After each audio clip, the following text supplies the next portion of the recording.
Bueno, la verdad, emocionado de estar acá. Creo que los temas que vamos a tratar durante esta jornada son de bastante beneficio para para el país y para el desarrollo de la ciencia como tal, porque sabemos que la docencia o el enseñar es uno de los pilares fundamentales para poder avanzar en ciencia y tecnología en cualquier país.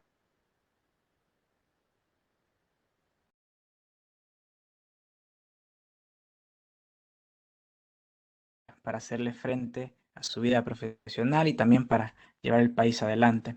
Así que con la misma metodología que estamos siguiendo, les dejo el código QR para que puedan escanear y puedan unirse a Slido para que puedan ver las preguntas que vamos a ir desarrollando a medida avanzamos en la ponencia. Y si no, se pueden meter a slido.com y ponen el código MEDED y así podemos empezar, porque la primera slide es una pregunta, así que la van a ver y vamos a comenzar. Vamos a dar unos par de segundos para que puedan ingresar a la página. Ok. Y ahora vamos a dar inicio. La primera pregunta. Vamos a empezar describiendo un poco sobre las diferencias que podemos encontrar en cuanto a educación médica se refiere y educación superior. Así que conteste su pregunta y vea, vamos a ver cuál de estas considera usted que es la correcta. ¿Cuál es la diferencia entre educación médica y educación superior? La educación médica está orientada a la carrera de medicina. La educación superior establece las metodologías que se deben utilizar en el nivel universitario. La educación médica se centra primero en el paciente, el estudiante y luego en el docente. La educación superior se centra en el docente y luego en el estudiante. 6 son correctas, todas son correctas. Yo sé que se están acordando de cuando estaban en exámenes, así que, bueno, para mantener la misma temática de educación médica, les voy a dar 30 segundos para que puedan seguir contestando. Después vamos a ver la respuesta para que eh, discutamos un poco más a profundidad. Así que aquí vamos viendo el número de participantes. Excelente. Vamos a ver si llegamos a los 100. Muy bien. Ok. 5 segundos más. Perfecto. Tenemos una muestra, creo que bastante significativa. Y vamos a ver la respuesta. El 40% dice todas son correctas. C y D son correctas, un 27%, y como pueden ver, van cambiando y seguimos viendo cómo continúan las votaciones. Pues les comento que C y D son correctas, es decir, que la educación médica se centra primero en el paciente, el estudiante y luego el docente, y la educación superior se centra en el docente y luego el estudiante. Ya van a ver por qué. Uno de los grandes debates que siempre existe es si la educación superior y la educación médica son diferentes o no, o una incluye a la otra. Para que entendamos esto mejor, la educación superior en sí engloba todas las disciplinas que forman profesionales en el ámbito superior, o sea, en el grado universitario. La educación médica está dentro de la educación superior, pero ofrece un abordaje diferente. ¿A qué me refiero? Si ustedes recuerdan, cuando van a su clase, a cualquier clase, vemos que usted es un estudiante de odontología y va a su clase de, ah, vamos a ver, informática, porque sé que llevan informática. Van a su clase de informática y la clase de informática consiste en un docente que le imparte el tema, le explica, le intenta enseñar ese conocimiento que él tiene y usted intenta aprender. Entonces, esa metodología es una metodología tradicional centrada en el docente y luego en el estudiante. O sea, primero me enfoco en el docente para que él entregue el conocimiento al estudiante. Sin embargo, la educación médica se centra en el paciente, es decir, primero yo tengo que pensar como docente, como diseñador de un plan de estudios, tengo que pensar cómo va a afectar X o Y competencia clínica al paciente que va a atender este estudiante. Entonces, si yo tengo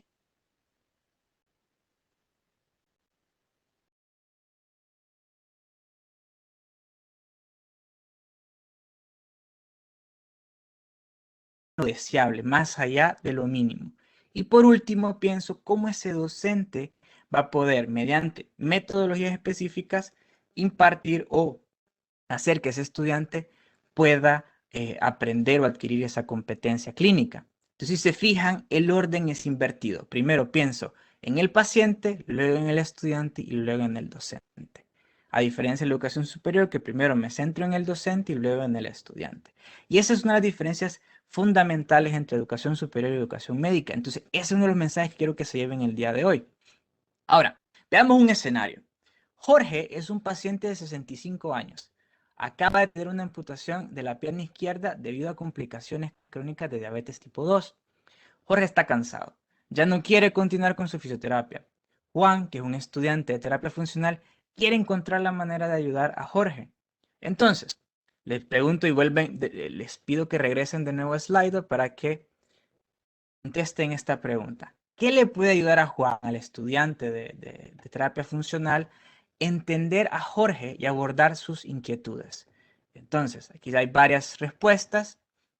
Una puede ser platicar con Jorge y consultarle qué le preocupa, consultarle a Jorge y ver qué cosas siente que le pueden ayudar a pegarse a su fisioterapia, pedirle permiso a Jorge para hablar con sus familiares y tratar de andar más en el tema, respetar los deseos de Jorge y no insistir en la fisioterapia o todas las anteriores. Entonces les voy a dar 30 segundos para que puedan contestar y así podamos discutir un poquito más a profundidad.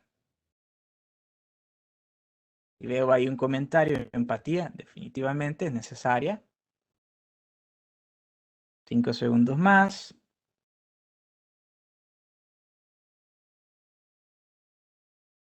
Perfecto. Ahora vamos a ver las respuestas. El 45%, más del 40% dice consultar a Jorge y cosas siente que le pueden ayudar a pegarse a su fisioterapia. 35% todas las anteriores. El 0% dice respetar los deseos de Jorge y no insistir con la fisioterapia. Ahora, ¿por qué es importante entender esto? Porque si se fijan ustedes, el principal objetivo de la educación médica es centrarse en el paciente. O sea que todas son correctas. ¿Por qué? Primero debo abordar las inquietudes del paciente y ver cómo puedo yo tal vez encontrar esas dificultades que está viviendo tal vez a nivel personal, a nivel familiar o tal vez de la misma institución a la que está asistiendo que no le está dando lo que él necesita. Una vez que yo abordé todo eso, entonces yo puedo respetar los deseos de Jorge y no insistir en la fisioterapia. ¿Por qué? Porque los pacientes tienen autonomía. Si yo ya abordé y agoté todas las instancias para poder convencer a Jorge de que continúe con su fisioterapia, entonces yo ya puedo dar por sentado que ya lo intenté todo y puedo respetar los deseos de Jorge y no insistir con la fisioterapia debido a la autonomía que tiene Jorge. Entonces, este tipo de competencias son las cosas que yo tengo que enseñarle al estudiante para que cuando él se le presente ese caso, él pueda abordarlo de la mejor manera y así entender a su paciente, ser empático, como decían en los comentarios, construir una relación médico-paciente más adecuada y al final, si no se puede resolver, respetar los deseos de Jorge y no insistir en la fisioterapia e incluso ofrecer alternativas a la fisioterapia para el paciente. Y esto nos lleva a una de las teorías que la verdad me encanta, que es la teoría cognitiva social de Bandura. Y esta teoría es viejita, pero es una de las bases de la educación médica o de los procesos del desarrollo de capacidad del ser humano. Hay varias que se relacionan a la educación médica, pero esta para mí es la que en realidad engloba casi la salud. Lo que decía Bandura era bien sencillo. Hay factores personales que afectan el comportamiento y viceversa, comportamiento que afecta a factores personales. También hay un ambiente de aprendizaje que puede afectar el comportamiento, así como puede afectar los factores personales. Si se fijan, es un triángulo y cada uno de los elementos puede afectar el otro. Ahora, ¿por qué lo presentaba Bandura de esta manera? Ya lo vamos a ver por qué. Y nos vamos de nuevo a Slido y quiero que igual continúen con la siguiente pregunta. ¿Cómo aprende mejor usted en clases? Y aquí hay varias, y vamos a dar 30 segundos, se las voy leyendo. Cuando el docente explique con diapositivas conceptos de la patología que estamos estudiando, cuando mis compañeros nos exponen, cuando nos dejan de tarea leer el tema y luego discutimos casos en clases, cuando el docente explica con marcador y pizarra, cuando se hacen discusiones de casos, de las patologías que estamos estudiando. Entonces, aquí estamos viendo y les voy a dar 20 segundos más para que vayamos viendo cómo van las respuestas.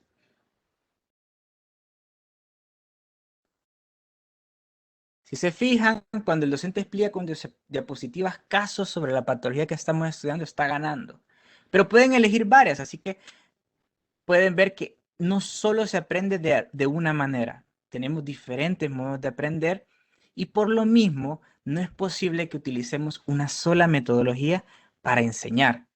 Quiere decir que si tenemos una metodología tradicional donde el docente es el que viene y vierte su conocimiento en los estudiantes, quiere decir que tal vez para el 60%, en este caso sería para el 60%, le funciona cuando solo va y discute casos, pero tal vez el otro por ciento necesita algo más. Quiere que le dejen de leer el tema antes porque siente que cuando llega leído le entiende mejor al tema.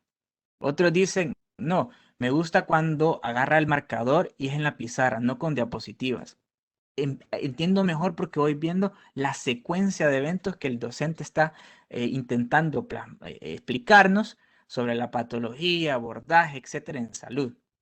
Entonces, y el 7% dice cuando mis compañeros exponen, muy chiquito, pero aún así lo seguimos haciendo. ¿Por qué lo seguimos haciendo? Una de las preguntas del millón. Ahora, ya se sabe que cuando los compañeros exponen, sí existen teorías que apoyan a que esa persona que está exponiendo va a tener un aprendizaje. Sin embargo, si no se hace de la manera adecuada, el aprendizaje pueda que se limite solo a la persona que expuso y preparó el tema y no se transmita a sus compañeros si no existe una metodología más dinámica dentro de esa discusión de caso o presentación de sus compañeros. Si se fijan, diapositivas de casos, o sea que aprenden más con casos sobre patologías que estamos estudiando. Vamos con el escenario 2. Ahora, Juan es un estudiante de la carrera de odontología. A Juan le gustaría desarrollar sus habilidades en investigación, pero no sabe por dónde comenzar. Juan se acerca a dos docentes que son reconocidos por su trayectoria como investigador, pero debido a la carga académica no pueden dedicarle tiempo para orientarlo y Juan desiste después de un tiempo en incursionar en investigación científica. Y muchos dirán, bueno, pero eso pasa bastante.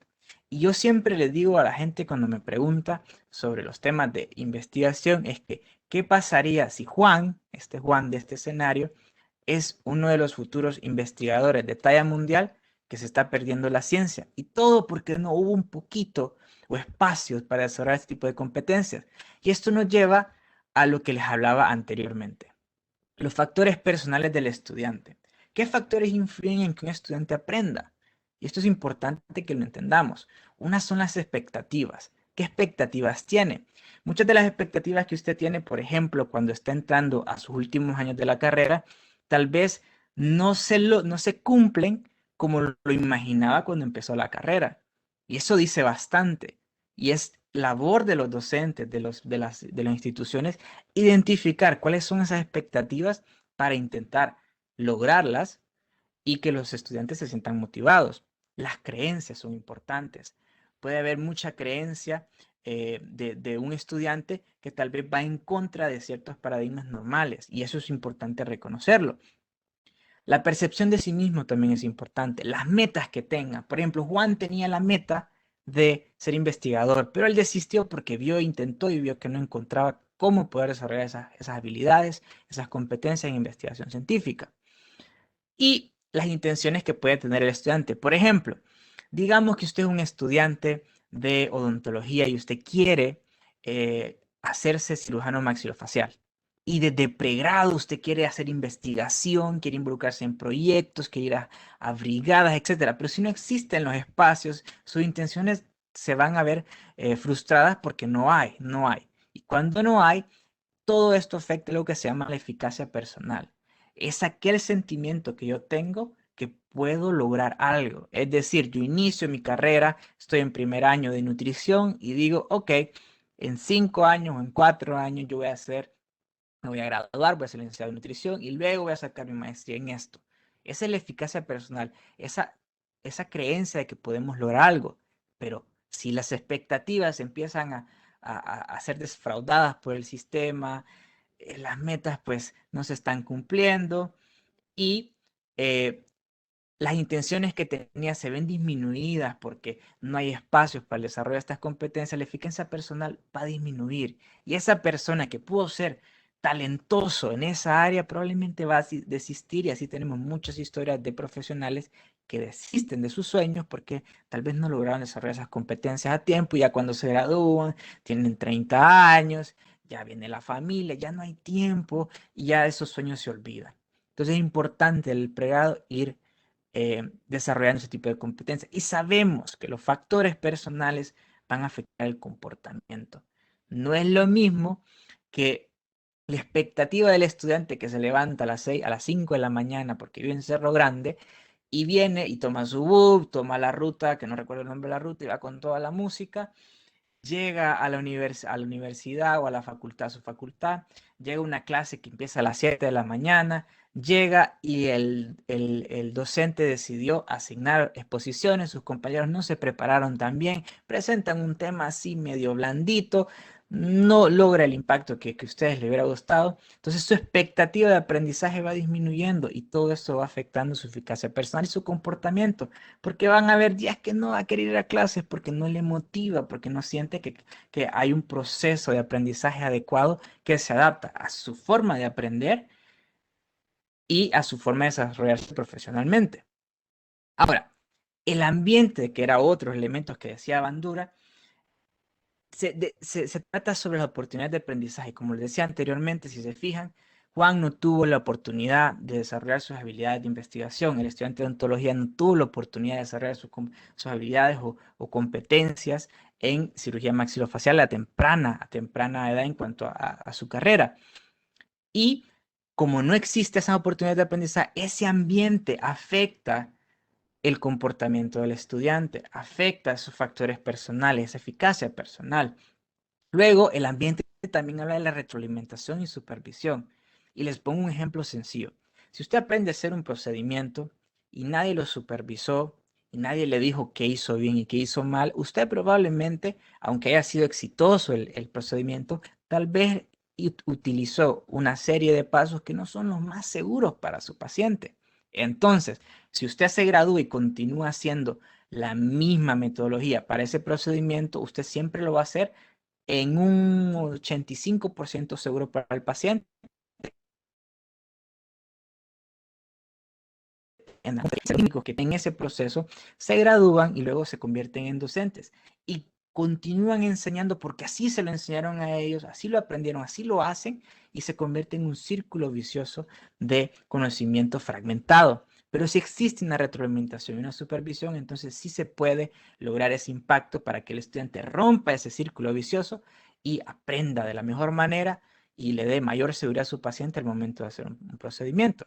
Y por otro lado, el ambiente de respeto y cordialidad y la orientación y guía profesional. Es decir, ese mismo estudiante que se levantó de la Cerro Grande y llegó a su clase, además de que el docente pone a estudiar pone a exponer a sus compañeros que no se prepararon muy bien y al docente no le molestó tanto eso, también no es muy respetuoso o los trata mal o los ve de menos porque son estudiantes. Cuando se sabe que actualmente el docente no debe estar por encima del estudiante, sino que tiene que estar en un mismo nivel, en una relación más horizontal para poder potencializar el desarrollo de este, porque ahí viene la orientación y guía profesional. No es lo mismo que un estudiante le diga a un docente que tiene buena relación sus sueños y que ese docente lo guíe a que yo le diga a un docente que no me determina. Entonces es importante la orientación y la guía profesional. Entonces se recomienda en educación médica los supervisores académicos. Y cada estudiante tenga un supervisor académico para todo el año para que lo vaya guiando en su paso, porque aceptemos, en los primeros años de la carrera no estamos seguros que queremos. Y ese proceso de descubrimiento sería mejor si tuviéramos a alguien ya con experiencia, ya que ha pasado por el proceso, que lo vaya orientando en cuanto a su experiencia. Por ende, todo esto también me afecta el comportamiento. ¿Y qué es el problema del comportamiento? Porque aquí es donde vienen y escuchamos bastante la queja de los docentes, porque ahí viene la otra cara de la moneda. Es que los estudiantes no le ponen, no se motivan, no sé cómo motivarlos, no sé. ¿Y por qué? Porque todo ese sistema lo que hace es que afecte el comportamiento del estudiante. Es decir, va a su sala, está amargado, no quiere estar ahí porque en la sala hay una sobreexplotación, no hay un proceso académico, no hay un proceso de retroalimentación adecuada, porque hasta para eso hay metodologías, entonces no quiere estar ahí. Luego en su aula de clase no le pone atención al que está exponiendo porque la verdad dice, pucha, me hubiera quedado en mi casa durmiendo, me hubieran mandado las diapositivas para leerlas en mi casa, así no vengo hasta acá y no hago todo ese viaje, gasto, estrés, etcétera. Entonces cambia ese comportamiento con sus mismos compañeros al momento de hacer trabajos grupales, con el paciente también y con los mismos profesores. Pero entonces la educación médica viene y dice, ok, hagamos, como toda ciencia, hagamos investigación. Primero, evaluemos impacto de las metodologías usadas. Quiere decir que si yo quiero utilizar una nueva metodología, voy a evaluarla. ¿Y cómo la evalúo? Haciendo investigación científica, método científico. Es decir, si yo quiero comparar una metodología A con una metodología B, hago un ensayo aleatorio y pongo dos grandes grupos y comparo el grupo control con el grupo caso que está siendo sometido a la metodología nueva y veo los resultados, ya sea mediante evaluaciones sumativas con el porcentaje final de, de sus notas o mediante la misma retroalimentación que le pueden dar los estudiantes al final del curso. También evaluar los programas académicos, es decir, así hay que hacer un rediseño curricular, hay que hacer investigación y generalmente es cualitativa o cuantitativa, lo mismo, para poder identificar las cosas que son necesarias y prioritarias para poder fortalecer la persona, la mejor persona para consultar cómo se le debe enseñar es al estudiante. No es al docente, aunque el docente juega un rol, pero es el estudiante, porque ahí van a entender que hay diferentes maneras de aprender. Y cuando se entiende eso, entonces se puede abordar de mejor manera. También hay que definir los estándares de formación del área de conocimiento que esté evaluando, y eso es la investigación en educación médica. Diseñar nuevas metodologías de enseñanza. Hace 20, 30 años en Canadá, en Ontario, alguien dijo aprendizaje basado en problemas. ¿Y qué decían? Pasemos de una metodología tradicional basada en el docente o enfocada en el docente y hagámoslo en el estudiante, en el que ponemos a estudiante en una mesa redonda y le presentamos un problema, un caso, y entre todos se discute y se resuelve con el profesor, no como profesor arriba, sino en una relación horizontal como tutor, orientando la discusión. Pero ¿qué hicieron? Después de eso se hicieron estudios para ver si esto funcionaba. Entonces se diseñan nuevas metodologías de enseñanza también y los nuevos abordajes pedagógicos utilizando los nuevos avances tecnológicos. Por ejemplo, ahora usamos realidad virtual para hacer muchas intervenciones pedagógicas académicas, para enseñar anatomía, por ejemplo. Se está usando bastante la realidad virtual y ahora durante la pandemia, como pueden ver, estamos aquí todos conectados. Yo estoy en mi casa, son las 9 de la noche, ustedes están en Honduras, son las 2 de la tarde y podemos estar en esa conectividad y poder lograr este tipo de dinámicas en las que yo les pregunto y ustedes contestan también requiere una metodología para poder hacerla. Entonces, hasta aprendizaje basado en problemas lo podemos hacer en línea, pero también requiere una metodología. Entonces, les dejo de nuevo, nos vamos a Slido y vamos a ver cuáles son las preguntas que tienen. Ahí pueden ir a la área de questions and answers, de Q's and A's, de preguntas y respuestas, y pueden hacer sus preguntas. Yo las voy a ir viendo acá. Y dice, ¿cómo podemos apoyar a los alumnos o compañeros con problemas del neurodesarrollo? ¿Entiendes autismo? Ok, existe una rama dentro de la educación médica que trata de apoyar a ese tipo de estudiantes que hay metodologías específicas. La ventaja de las metodologías actualizadas en educación médica es que hay bastante interacción. Quiere decir que estamos en una mesa redonda, hay 5 o 6 personas, no son grandes grupos, y eso ayuda, por ejemplo, a las personas que tienen algún tipo de ADH o TDAH a concentrarse mejor, porque sabemos que los grandes grupos los afectan comparado a grupos pequeños. También hay una mayor interactividad entre ellos y eso también estimula. Pero también hay una rama que les puede ayudar en esa parte. Para aquellos que nos interesa la investigación, pero no encontramos oportunidades, podríamos compartir sus experiencias cómo se llegaron a lo que son hoy. Pues lo único que les puedo decir es, tienen una idea, tienen un sueño, pues Hagan todo lo posible por lograrlo, esfuércense, estudien, lean, júntense con las personas adecuadas.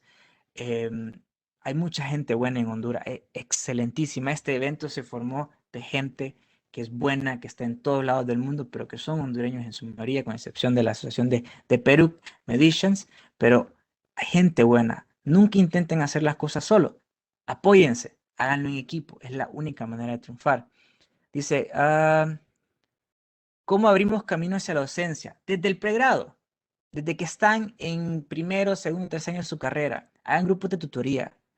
Encuentren un tema que les apasiona y enséñenlo a sus compañeros. Empiecen con cosas pequeñas, grupos de 5 o 6, y después vayan a aspiren a ser instructores. Hay muchas oportunidades en laboratorios, pero las tutorías siempre son el primer paso. Ya una vez, a medida vayan sacando su grado, ya pueden ir haciendo maestrías, doctorados, diplomas de posgrado, certificados, etcétera. A ver, dice, ¿qué consejo nos puede dar a los que somos instructores de laboratorio a la hora de motivar a los estudiantes con esta modalidad virtual? Pues vamos a hacer unas sesiones más adelante del año en la Asociación de Educación Médica Hondureña para que aprendan técnicas o metodologías para poder hacer que la virtualidad sea más dinámica. Porque el problema de la virtualidad es que no, eh, a diferencia del aula de clase, no está el engagement, la conexión social. Entonces, como es una pantalla, la gente ni prende la cámara por lo general. Entonces, hay maneras de poder hacer que sea más dinámica y que exista más contacto social a pesar de que sea dentro de la virtualidad. Si pendientes de eso, de ahí dice ah, ah, para los estudiantes de anatomía. Y exacto, lo mismo que les decía, se puede hacer realidad virtual. Eso está en su auge y es muy bueno. ¿Dónde podemos encontrar información sobre el aprendizaje basado en problemas? Hay muchos libros en la página de la Asociación de Médico Hondureña. Vamos a estar publicando enlaces, bibliografías que pueden consultar, que hay muchos libros muy buenos sobre aprendizaje basado en problemas. Es algo que la verdad lo van a disfrutar bastante. ¿Dónde podemos encontrar más información de educación médica como instructor en FCD para mejorar la enseñanza? Como les decía, en la página vamos a estar poniendo más. ¿Se puede aún desarrollar las competencias en docencia e investigación? Claro que sí. Nunca es muy tarde para ser docente. Nunca lo es. Lo importante es empezar. Y como les digo, empiecen con cosas pequeñas.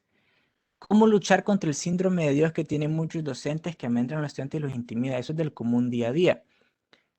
Es un cambio cultural que necesitamos hacer, eso es seguro, en gran parte porque es un método tradicional que se ha venido impartiendo por décadas, pero hace 20, 30 años eso cambió.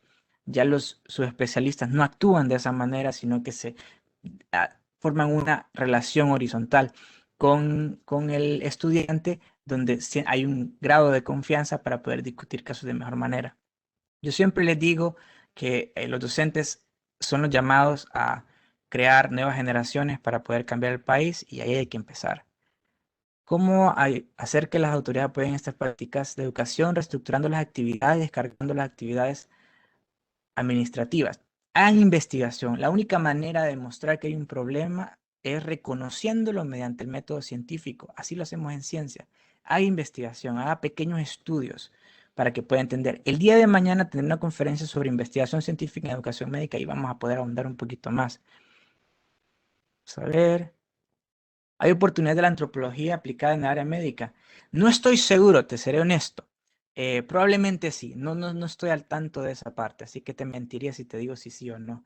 Pero lo vamos a consultar, es una buena pregunta. A ver, ¿qué otra pregunta? ¿Cómo puedo publicar en medicina?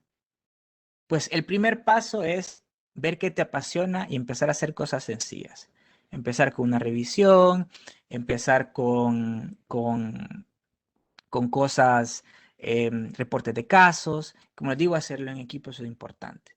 Bueno, me quedan 2 minutos, ya vi mi cronómetro aquí, así que por ahora les dejaré las preguntas ahí. Y por último, les dejo mis contactos por si quieren estar en contacto con nosotros, conmigo, para poder trabajar en conjunto, siempre estoy abierto a hacer proyectos en conjunto de investigación, jornadas, etcétera.